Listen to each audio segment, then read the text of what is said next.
कुछ ही देर पहले तुम जेल की कोठरी में बंद थे, फिर वहां से निकले कैसे? और अपने ये कपड़े पहनकर यहाँ किसके हुक्म से आए? हम अपने हुक्म के खुद मालिक हैं। हम अपने हुक्म से ही अंदर आए थे और अपने ही हुक्म से बाहर चले जाएंगे, तुमसे अच्छी तरह मिल लेने के बाद। तुम्हें अच्छी तरह मालूम होना चाहिए कि तुम किसके सामने बैठे हो। हमें मालूम है, इसीलिए तो जूते तुम्हारे मुंह के सामने रखे हैं। तुम जैसे गद्दारों से हम नहीं, हमारे जूते ही मुंह लगाते हैं। सूर्यदेव सिंह! ब्रिगेडियर सूर्यदेव सिंह, भूल कैसे गए? हम आज भी ब्रिगेडियर हैं, कल भी ब्रिगेडियर थे। जेल में आना तो एक नाटक था तुम जैसे मुजरिम तक पहुंचने के लिए। और ये रहे तुम्हारे काम के कागज। ये हमारा रिहाई का ऑर्डर और ये है तुम्हारी गिरफ्तारी का वारंट।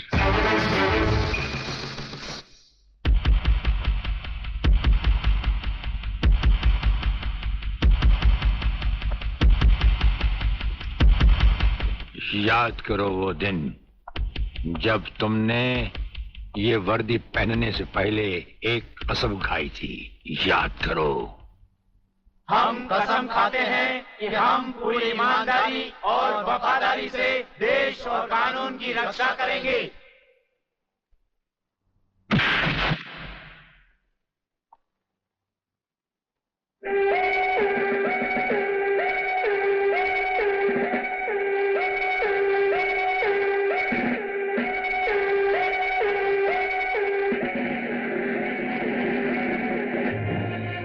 इन नंगों की बारात में ये वर्दी वाला दूल्हा नहीं जाएगा वागले।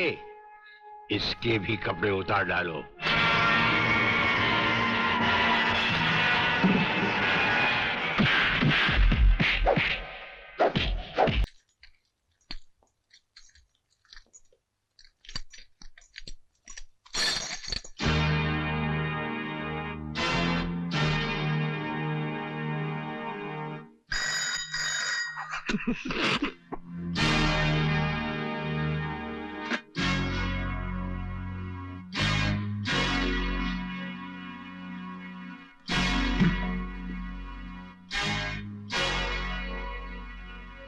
लोहे की जंजीर में तो शेरों को बांधा जाता है, इन मासूम मुजरिमों को नहीं, जो बुज़दिलों की तरह रात के अंधेरे में गुनाह करते हैं और दिन के उजाले में मुंह छुपा लेते हैं। जेलर साहब, ये आपकी आवाज सचमुच ही आपकी बहादुरी की निशानी है या हमारे नाम की दहशत? दहशत? राणा प्रताप सिंह उस सरहद का नाम है जहां दहशत भी पहुंचकर दम तोड़ देती है। लगता है आपने हमारा रिकॉर्ड नहीं पढ़ा। हम वो तेजाब हैं जो लोहे की सलाखों को भी जलाकर राख कर देते हैं। हमें यहां से भागने से कोई नहीं रोक सकता। अगर तुम्हें भागने के लिए सारा जेल भी कहेगा तो तुम भाग नहीं सकोगे। आप भागने की बात कर रहे हैं? अगर आप कहें तो हम अकेले नहीं, पूरी जेल को साथ में लेकर भाग जाएं। यप। हवाओं के टकराने से पहाड़ में सुराख नहीं हुआ करते। फिर भी हमें तुम्हारा यह अंदाज पसंद आया। ये हमारा वादा रहा कि तुम्हें भागने के लिए ऐसा मैदान देंगे कि तुम भागते भागते थक जाओगे, लेकिन मैदान खत्म नहीं होगा। और जब नजर उठाकर ऊपर देखोगे तो राणा प्रताप सिंह तुम्हारे सामने कानून की मजबूत दीवार की तरह खड़ा होगा। बंद कर दो इन्हें।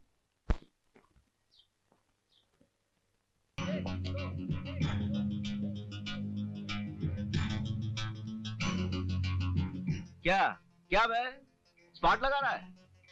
इधर नहीं चलेगा। चल फुट फुट।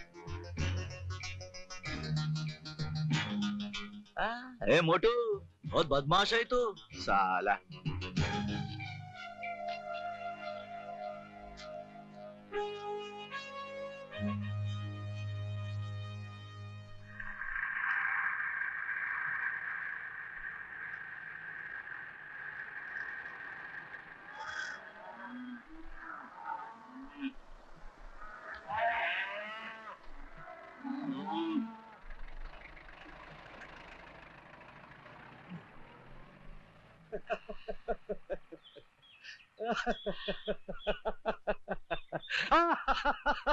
ये बल्लू पागल हो गया क्या? क्यों इतना हंस रहा है? अरे बोलना, एक खींच के दिया तो। मेरे सामने जेलर साहब का चेहरा नजर आ रहा है। बड़े रौब से उन्होंने कहा था कि सारी जेल भी तुम्हें भागने को कहेगी, फिर भी तुम नहीं भाग सकोगे।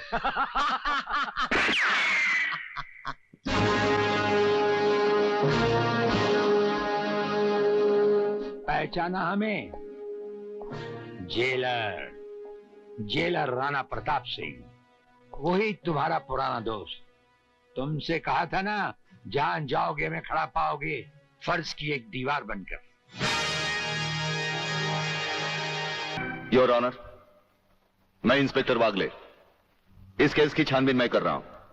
अदालत से इस केस के बारे में कुछ कहने की इजाजत चाहता हूं। इजाजत है। Thank you sir.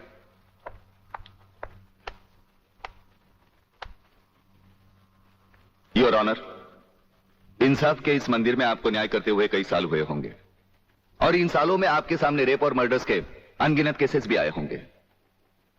क्या उन अनगिनत केसों में आपके सामने कोई ऐसा केस आया है जहां कत्ल और बलात्कार करने वाले ने जिसके ऊपर बलात्कार किया है उसे खुद अस्पताल पहुंचाया हो? ये तो अभी तक सुना नहीं कभी। सही कह रहा है ये बात है, गड़बड़ जरूर है। बहुत बड़ी ऑर्डर, ऑर्डर।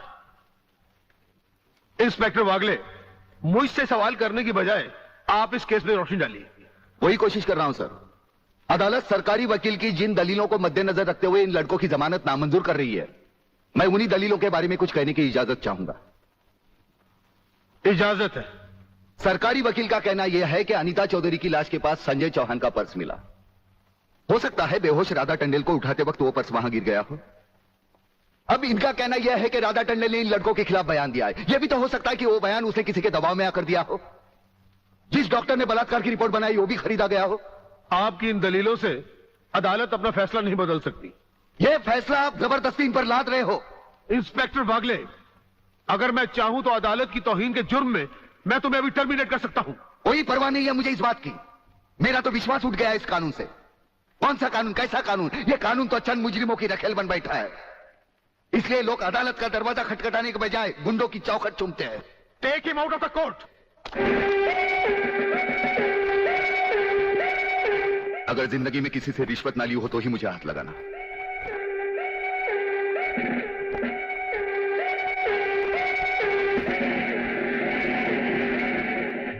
इन्हें गिने भुक्कड़ लोगों की वजह से यह अदालत शतरंज की बिसात बन गई है, जहां कोई भी आकर कानून से खेल सकता है।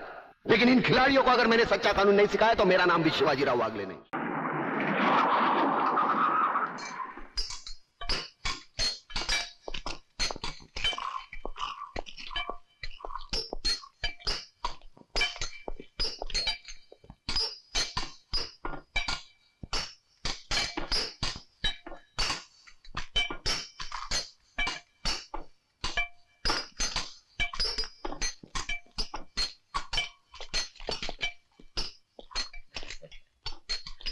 नमस्ते सर। ये क्या बदतमीजी है?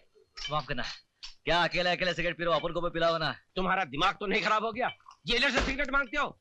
इसमें दिमाग खराब होने की क्या बात है? तुम कौन सा तुम्हारी कमाई का सिगरेट पी रहे हो? सब रिश्वत का माल है ना। बिल बांट कर। क्यों, ठीक है ना?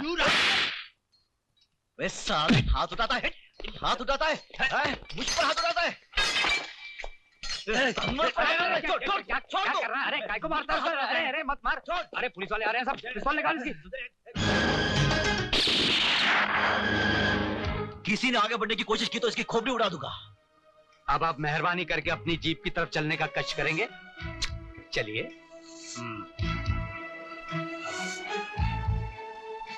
खबरदार।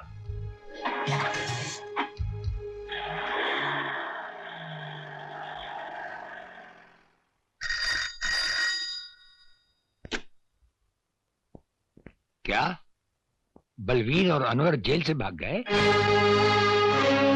अच्छा। जेलर राणा प्रताप।